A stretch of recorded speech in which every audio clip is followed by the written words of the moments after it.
So what's going on, everyone? Welcome to Offbeat Motors. I'm Corey, and today I'm going to reveal my new car. Yep, that's right.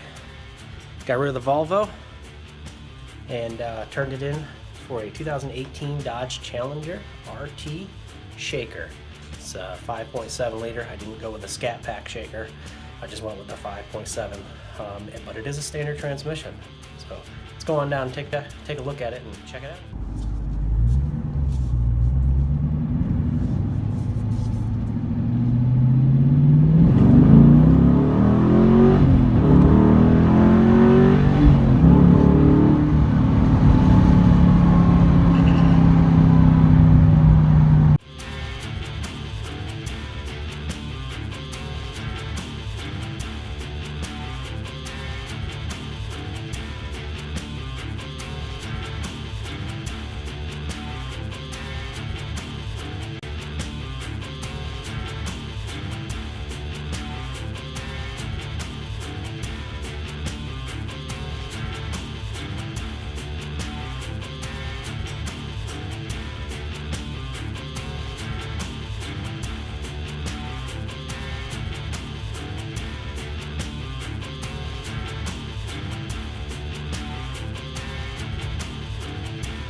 Alright, so here we are inside the Challenger.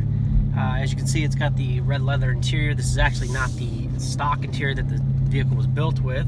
It originally had the black cloth interior, and the dealer actually installed the Mopar accessory, which is, I like this better anyways because it's really soft leather. It's very comfortable, which obviously most of the comfort pretty much comes from the cushions themselves and the design of the seat, but it's a really nice quality, so as you would expect with those. So really happy it has those. I actually didn't even know it had it when I saw the pictures for it. It had the black cloth, and by the time I got there to look at the vehicle, from when they took the pictures and posted it online to when I got there to buy the car, they had already changed this over, and I didn't pay for this upgrade. So yeah, that's a great find. I really like the fact that obviously it's the shaker. I like the shaker hood, and it's really cool driving down the road and you hit the gas and you see the shaker, shake like it's supposed to. And what really impresses me about it is that it's not just for looks. It is functional. It does intake air, and it goes from that down to goes from the box down through a tube into the cold air intake, which is a Mopar accessory as well, and then it goes to the engine. So it is functional, which is really nice. Kudos to Dodge for actually doing that. I love the navigation in this. It's really cool when you're coming up on the highway and you have the interchange and you need to figure out which interchange, what lane and everything. Well, it shows you a picture of the interchange in like a drawn out cartoonish type high quality picture type thing, and that's really cool, and it tells you what lane to be in. Makes it really easy and simple and stuff to navigate, especially if you're not familiar with the interchange that you're about to get on. Sirius XM radio, obviously I had that in my Volvo, so that just carried over. Nothing new with that. I don't have heated seats or steering wheel or anything like that. I didn't opt for it. I didn't find necessary to have that stuff. I had heated seats in the Volvo, and it's not like I use them all the time anyways. Living in Texas, it's wore most of the time. Very rarely did I find that I needed them, and I'm not going to miss them. I never had them before when I lived in New York, so it's not like I'm going to miss them here in Texas now that I don't have them again. I like how this thing handles and drives for a big car, and yeah, I realize it is a big car. It's not a Mustang Camaro. It's not meant for thrashing around like they are. With that being said, it has plenty of get up and go, being the 5.7 with 375 horse. I think it's right around 410 foot-pounds of torque. I use it for commuting back and forth to work and around town and, you know, personal use. So it works perfectly fine for what I need it for. And one of my utmost favorite things about this car is the Millennial anti-theft device. And if you're familiar with that, everybody that is not familiar with that, standard transmission, 6-speed, and I like it. It's not as notchy as like the Mustangs. I haven't driven a Camaro, but I've driven the Mustang. It's not as notchy as the Mustang, but there's definitely, you can tell when it's in gear and when it's not in gear, and when you're shifting through it. So I don't know, maybe I'm thinking maybe like a Burton shifter or something, change that out later down the road. We'll find out. One of the things I do have for this car coming here in the future is the intake tube that goes from the headlight to the air box, like they have on the Hellcats. That's going to be getting done. My air box actually already has a square hole in it that will accept that, so that's a pretty easy thing to do. I'll do a video on that when the time comes. The other thing I've got in the works is going to be the marker lights that are in the front fenders, rear quarters, and rear bumper. Those are going to get smoked out with the vinyl kit that's designed for that. And I'm also going to be using the same style kit for the tail lights to do the clear portion of them, which is the reverse lights. So stay tuned for that. That'll be coming up soon as well. As for other modifications, I don't know if you're familiar with in the trunk itself, they don't really have anything you can grab a hold of and pull the trunk down, which kind of sucks, and it's pretty piss poor design.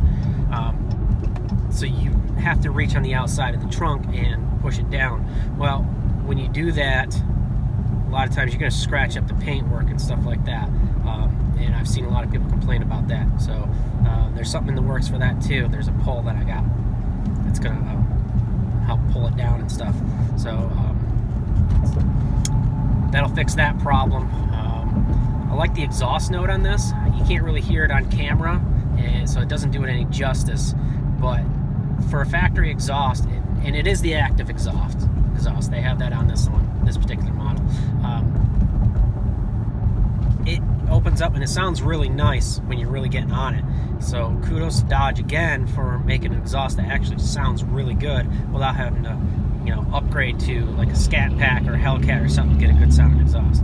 With that being said, I also want to make it a little bit louder. So I'm not sure exactly how I'm going to accomplish that yet.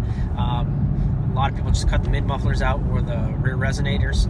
I'm not sure which one I'm going to do. Probably the mid mufflers if I go that route, or a catback exhaust. We'll see about that later down the road when the time comes, but definitely want to do something about that.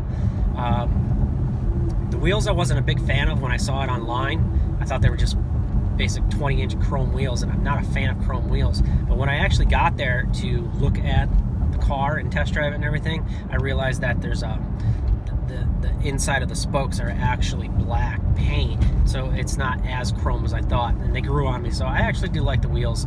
I mean, they're not the greatest in the world. It's not like the Hellcat wheels or anything like that, but it's not the basic chrome nasty wheels that you find on a lot of Challengers also. So I don't know, maybe change those out later down the road, maybe not. I definitely want to lower this. There's a Mopar spring kit you can get for this, which lowers it. I think it's about an inch and a half, which this really needs because there's way too much wheel gap.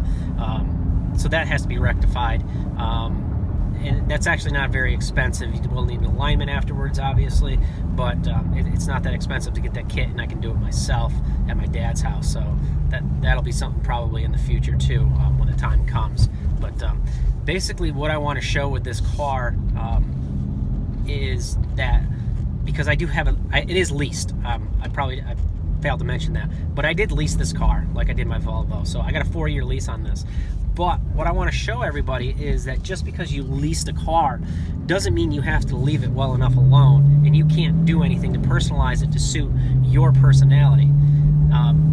You have to be respectful of the car, and you know, the financial interest is in the institution that's holding the note on this car, obviously, so they don't want you to modify it. So you can't go really in depth on the modifications where you're going to permanently alter anything on the car.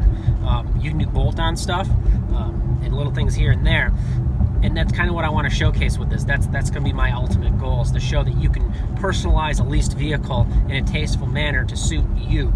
Because let's be honest, not everybody's cookie cutter. Not everybody has the same personality, the same likes and dislikes and everything else. Everybody's different, everybody's unique, and we shouldn't have to be able to drive cookie cutter cars that don't truly reflect who we are. So that's where I want to go with this. I want to show you that that's possible, and I hope you stick around for it, and you see the progression, and you realize if you have a leased vehicle too, that you can do this. Now, if you're not really understanding what I mean by bolt-ons and stuff like that, you can't really go and do like cut out the fender wells and stuff, and do drastic changes to the engine, like internal, and do like twin turbo setups, custom twin turbo setups and stuff like that, where you're massively altering it. If you take a look at Cletus McFarland's channel, he had a white Dodge Ram that he supercharged, and that was a leased truck. And the reason he was able to do that is because he could take that supercharger off. It was just full bolt-ons. I mean, it wasn't anything he had to permanently alter the vehicle for. So when he got rid of his truck, he was able to take the supercharger kit off and turn the vehicle in, and nobody was none the wiser. So that's what I want to go through with this, and I hope you guys stick around for that. That being said,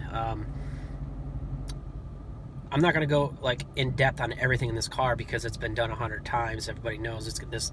These now come with the Super Track Pack. It's got the the launch control and stuff now. So, and I think they're starting to move the Super Track Packs down to the 6-cylinder versions now too, because it's become so popular. But so like I said, I'm not going to go into too depth with that, but I want you guys to stick around and see what happens and where it goes from there, from here. And be sure to like, comment, and subscribe. And